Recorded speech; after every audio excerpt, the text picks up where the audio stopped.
Well, hello everyone, and welcome to the Ag Innovation News Podcast, presented by the Agricultural Utilization Research Institute of Minnesota. I'm Dan Scogan, Director of Government and Industry Relations for AURI. Now, guests on the Ag Innovation News Podcast will shed light on innovations in value-added agriculture, highlight important voices and work that's being done throughout the Minnesota ag sector, and educate the public about resources and organizations that support Minnesota agriculture. Today, we get a chance to visit with Deputy Commissioner of the Minnesota Department of Agriculture, Andrea Vaubel. Deputy Commissioner, welcome to the Ag Innovation News Podcast. Thank you so much for having me, Dan. It's a pleasure. I just want our listeners to know that the Deputy Commissioner joined the Minnesota Department of Agriculture in 2013 and was appointed Deputy Commissioner in September of 2018. Her current duties include internal oversight of many of the core agency functions, including finance and budget, human resources, communications, information technology, government affairs, emergency preparedness and response, data practices, diversity and inclusion, and legal affairs. Prior to appointment to Deputy Commissioner, Vaubel served as the agency's Legislative Affairs Director and as an Assistant Commissioner. And that is a very busy business card if you got all of that on there, Deputy Commissioner. Thank you. Yeah, I have a really big business card just to accommodate all of that. Now, having said all of that, why don't you just tell our listeners a little bit about your current role at the Department of Agriculture? Absolutely. Thanks again, Dan and AURI, for having me as a guest. It's really an honor to be asked to be a part of this. And so, again, I'm very grateful. When I came to the department, it's now been 10 years as of a couple weeks ago. I had no idea what a deputy commissioner was or what they did. And obviously, I learned over time, and it's just absolute honor to serve in this role. So the deputy generally is someone who kind of runs the agency. So the commissioner, of course, is appointed by the governor, and we have the amazing Tom Peterson as commissioner. I believe he's been a guest on this in the past. And he has a very important role of really being out and about all over the state, talking with legislators, sort of leading and making decisions about the overall strategic direction of the agency. And so I'm really there to assist in a number of ways. So I can go to events in the commissioner's stead if he is unavailable or elsewhere at the time. I also, just make sure that we're paying our bills on time, that our budgets are correct, that we have the people resources that we need to keep the agency running. I'm also in charge of just making sure that legislatively we're getting what we need at the legislature, that we are communicating. Our Office of Emergency Preparedness and Response is operating to its full capacity, an amazing legal team, and so forth. So I'm really there to make sure that our agency is running to its full capacity, and to really assist the commissioner in all of the things he'd like to see happen over the tenure that he's there. And I think one thing that's very clear from the outside looking in is that this particular Department of Agriculture, which serves under the governor and is a regulatory and enforcement piece of agriculture in Minnesota, but they don't do it from their cubicles at the department. We see you and the commissioner and staff out at a lot of different places every week.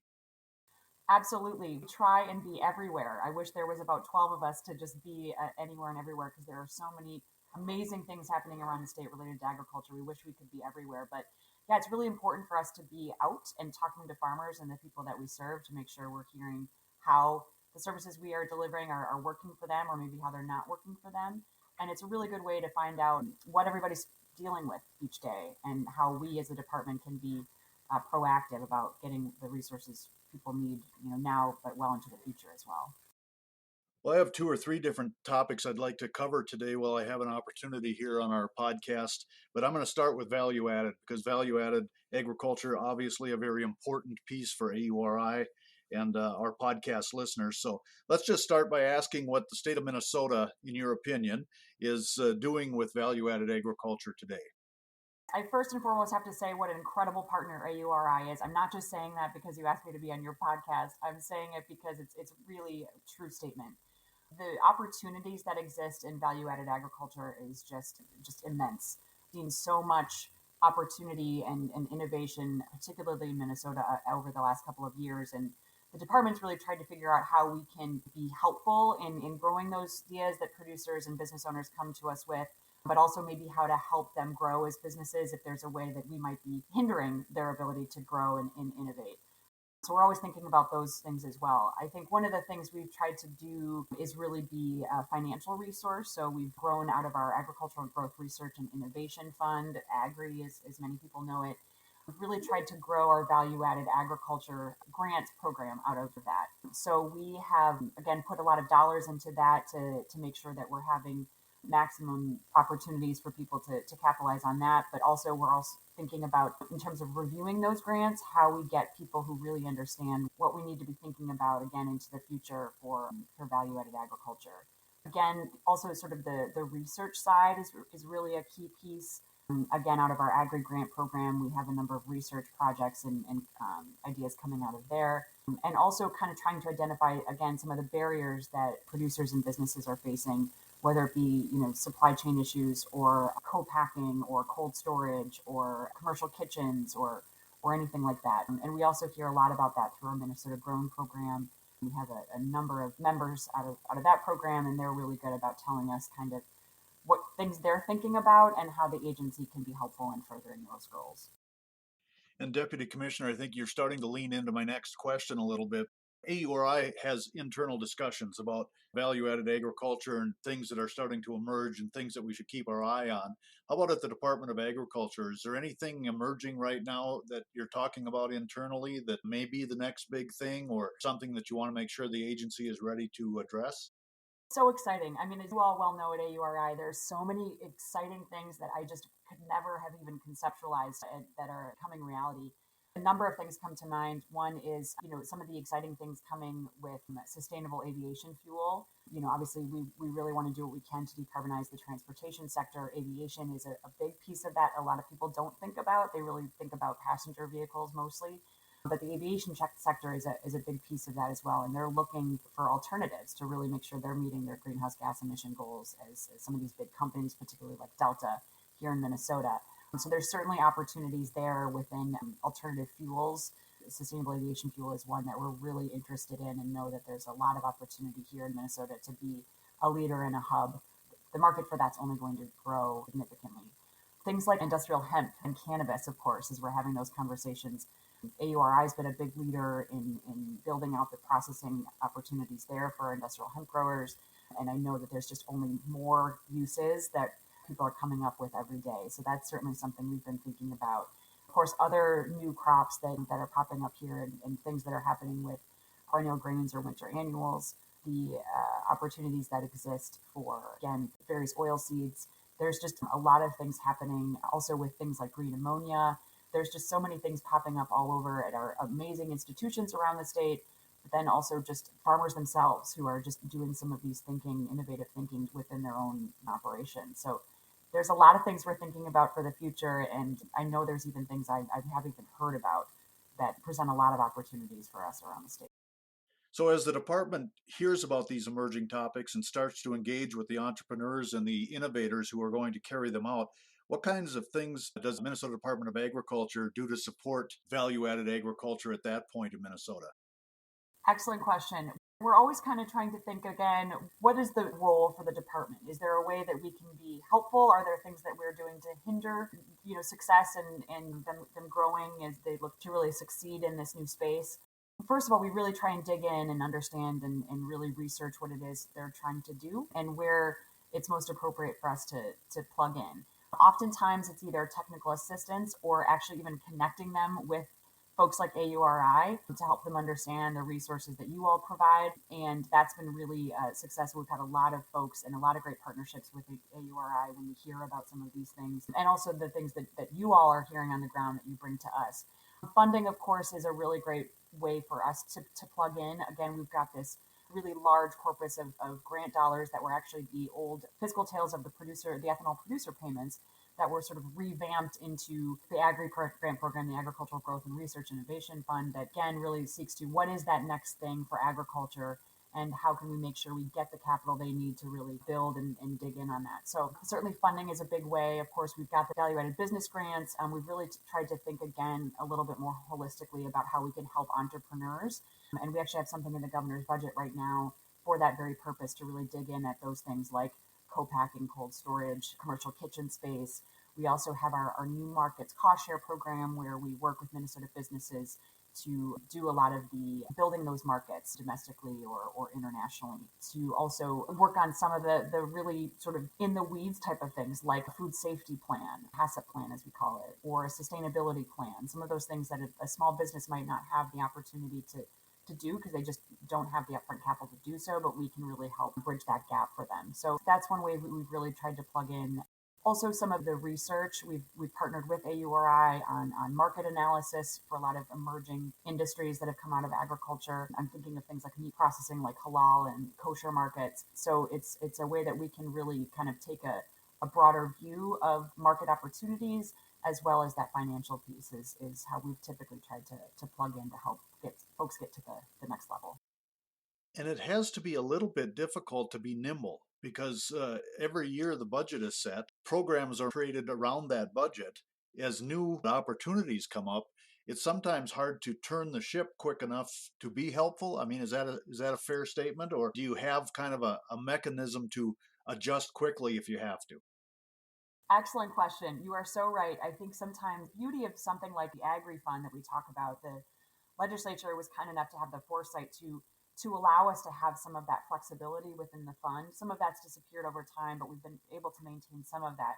Where again, to your point, we don't know what the next big thing is or what the needs of the agricultural community is going to be from year to year necessarily. So there might be one year where there's a lot of amazing applications and ideas for value added, and we might have not as much fun or not as much interest in something like our livestock investment grant that's also run out of agri. So the flexibility allows us to really shift funds to meet the needs of what we're hearing directly from our applicants and our agricultural community. So that's been a really good way for us to be nimble, because you're right. I think sometimes folks feel like, oh, the large bureaucracy of state government, it's going to take forever. But we have that sort of nimbleness within agri. Also, we have been really lucky, and we set a biennial budget, and then there is a supplemental budget year. We have been really lucky over the last few years when talking to legislators and coming to committees or the committee chairs and saying, here's what we're seeing and hearing, that they've been really great about giving us the opportunity to kind of dig into some of those opportunities that we're hearing about. So we've been really lucky in that way. But of course, the continued flexibility within agri has been an integral piece in making sure that we can be responsive. Still do want to talk a little bit about the department's approach to diversity and serving the underserved, and then a little bit maybe about the current legislative session and how that's shaping up for you. But I want to remind our listeners that you're listening to the Ag Innovation News Podcast. It's presented by the Agricultural Utilization Research Institute of Minnesota, and we are visiting today with Deputy Commissioner of the Minnesota Department of Agriculture, Andrea Vaubel. Deputy Commissioner, let's go to diversity. In recent years, many organizations, including AURI, has found itself working with an increasing number of BIPOC clients within the value-added ecosystem. So could you share MDA's approach to diversity and inclusion? And I'm thinking how your staff thinks about it, how you talk about it internally, and how you engage potential clients and programs that are maybe right now are underserved. Absolutely. Thank you so much for the question, Dan. I think this is an important conversation to have. And, I'll start again, as you mentioned, there's been a lot of effort both internally within the department, but also externally. And I think the internal piece has been a really important thing that we've tried to invest in, knowing that our staff, which is usually around 500 employees, giving them the tools to really understand diversity, equity, inclusion, and how that informs their work is so incredibly important. So we've worked really hard over the last couple of years to build that and make that investment within our staff. A couple of things that we've done. One is we did create a new position a few years ago, just a diversity, equity, inclusion coordinator, to make sure that within the agency, that we've got training opportunities, that we started a diversity or a DEI committee within the agency that is made up of employees themselves from divisions, all of the divisions that we have within the agency, to really help us and make recommendations to the commissioner's office about what we should be doing as an agency that we're really not thinking about or investing in. So again, that's about training. That's about understanding external opportunities that might exist for MDA that we're not even seeing or thinking about, and that's been really helpful. One of the things that came directly out of the DEI was the creation of a mandatory training program for all of our staff that we actually just released this year and did for the first time, and it's really helping set this foundation and stage for our staff to understand the history of racism in agriculture and the absolute richness that diversity brings to agriculture, and helping people understand the historical trauma that's existed for many of our BIPOC producers, and how, again, that should inform the work that we do going forward. And that's been a really powerful piece that took a lot of work to pull together. And we're really excited to see and have heard lots of great feedback from folks about what they've learned from that thus far. We also did, for the first time ever, hire a tribal liaison. Again, we have our 11 tribes around the state, and government to government relationships that we have with them is incredibly important. And we wanted to make sure that we had a dedicated person that could both facilitate those conversations, but also help our staff understand the importance. And we have our tribal state relations training that we've had a number of staff do, and that's been really helpful in their work, again, with regulatory components, but also with some of the grant and funding opportunities that maybe we weren't having those strong relationships before. So that's been a really positive thing we've done internally as well. Since the inclusion of these new departments and the new staff, are you getting more input from the diverse communities? Yes, sorry, I get excited about this. So I tend to go on and on. Another thing that we've created that we're really proud of, and I think is really unique amongst the nation, is our Emerging Farmers Office that was established a couple of years ago. As of right now, that's staffed with one phenomenal person, Lillian Otieno, who is our engagement and outreach coordinator, but then also the establishment of our Emerging Farmers Working Group, which is made up of a number of emerging farmers around the state that help advise the agency on how we can better serve emerging farmers with the services that we have. Historically, we know that we haven't gotten it right. It's been services that we provide have been really difficult for people to access. There's a number of barriers to understanding what things we do provide, and not only just what the agency does, but also the agricultural industry as a whole. What are some things the department can do to help with some of the barriers they're encountering? So that's been a really big time investment that we've made, and the governor's budget is also asking for additional expansion of that office to make sure that we're really meeting the needs. Because as I said, we have one person within that office, and she is getting inundated with requests and needs from people around the state. So we really want to make sure we're equipped to answer and help those who need it. We have just the most beautiful, rich, diverse group of farmers here in the state of Minnesota. And maybe I'm a little biased, but it's true. There are so many cultures and folks coming from all over the world to farm here in Minnesota. And of course, a lot of them share the same barriers about land access, about, again, accessing loans through FSA or USDA in general, accessing funds from MDA, but also sister agencies here in the state. The translation issues that, we just assume everything's in English and that, of course, everyone's just going to be able to access and understand that. And they've really helped us think about things very differently. And it's made us just a better agency all around. There's a lot of work left for us to do, but they've really helped us understand that work is important and that we need to prioritize it.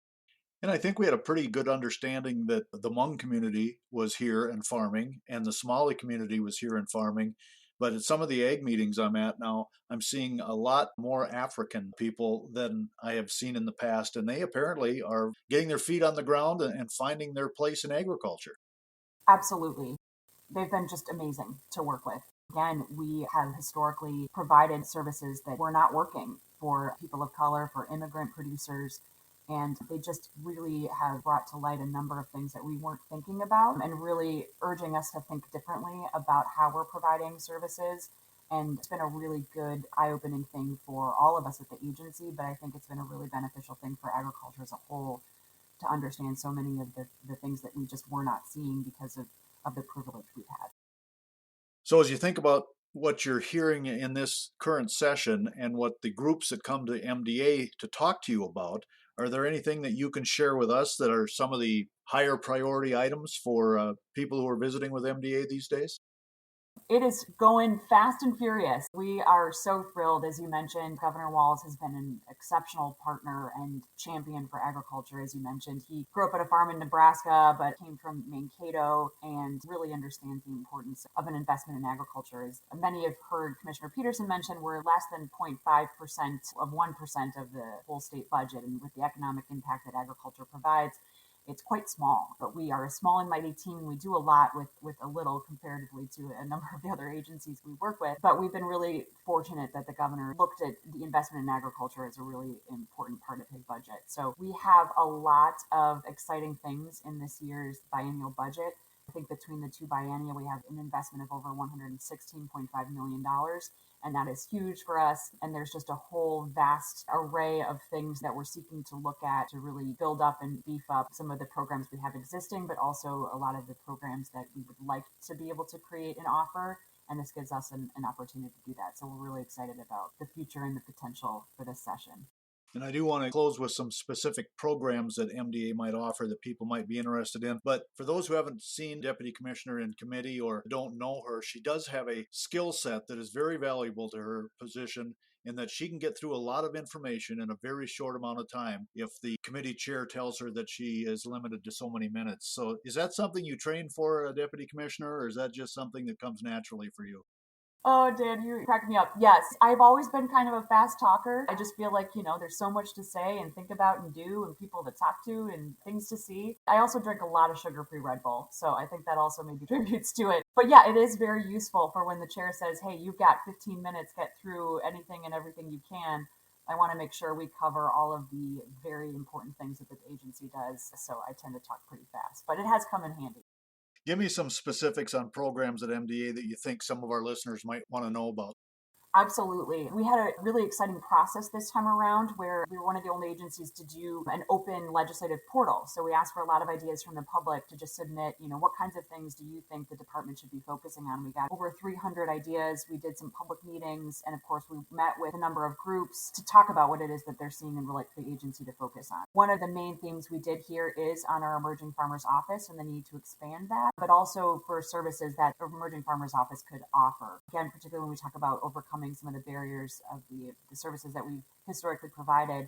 Some of it is the grant programs that we have sometimes require quite a high match from those who are applying. So we are looking to create a new and design and develop a new program specifically for emerging farmers to access equipment and infrastructure as they seek to build and really stay here and make a life here. And we also have just technical assistance for emerging farmers is another big piece. Another one that we've heard from a lot of groups that's important to them is processing, both an investment in capital and just building the buildings, but also helping navigate the system. So we do have something in the governor's budget for a meat processing navigator. There's obviously a lot of food safety regulations for good reason, but sometimes those can be complicated and hard to navigate for someone who's looking to try and get into meat processing, but also even just what funding opportunities may exist, maybe some of the local zoning issues or infrastructure plumbing things that they need to figure out. We have amazing inspection staff. And so they've kindly put a lot of time into helping those who are new or prospective meat processors, but we really need them to also be focusing on just inspecting and making sure that the facilities that they're inspecting are safe. So this really would open up some time for them to focus on that, but really get those people who are interested and willing to do meat processing that we can kind of help them from start to finish. So that's been certainly one we've heard. We've also heard a lot of support for establishing a grain indemnity fund here in the state. There's a number of states around us that have a grain indemnity fund. Again, this is something to protect producers in the case of an insolvent elevator. And we've had a few of those in the last few years, and we just don't really have the means to protect them in the way that I think we'd like to. And so the governor is looking to kind of seed that to make sure we've got a robust amount to start that fund and really click that on to make sure we've got enough to cover and make producers as whole as possible. So those are some of the things that we're hearing from people are really beneficial. Obviously, some of the other things like biofuels infrastructure, the governor's always been a really big proponent of that, further investment in that, as well as our bioincentive program, really helping build up from pilot scale to commercial scale things for like advanced biofuels and renewable chemicals. And so there's a lot that I've heard from people on that are in that budget. And, we're just looking forward to working with Chair Vang and Chair Putnam and the rest of the committee to build that out into something that's just really, really strong at the end of this session. And if our listeners need more information about MDA, the Minnesota Department of Agriculture, or specific programs, where would you direct them? What's the best place to get that information? I would definitely direct them to our website, and you just Google Minnesota Department of Agriculture and it'll take you right there. We've got all of our information about all the funding opportunities. We also have great loan opportunities, low interest loans, but we also have a really great roadmap for food businesses. Just if you want to start a food business, how do you do that? There's a lot of one-stop shop resources that are on the agency website. And of course, you can also find my information on the website. So please don't hesitate to email at any time. I love hearing directly from farmers and producers and business owners.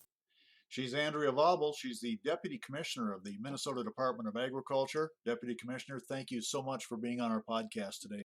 Thank you so much, Dan. Thank you for all you do and for all that AURI does. We are a much richer and better state because of the work that you all do. So much appreciated. Thanks to everyone for joining us today and listening to the Ag Innovation News Podcast presented by the Agricultural Utilization Research Institute of Minnesota. Thanks to our podcast crew, Eric Evans, AURI Director of Communications, and Lisa Martinez, AURI Communications Coordinator and the editor of this production. To learn more about AURI, you can go to auri.org.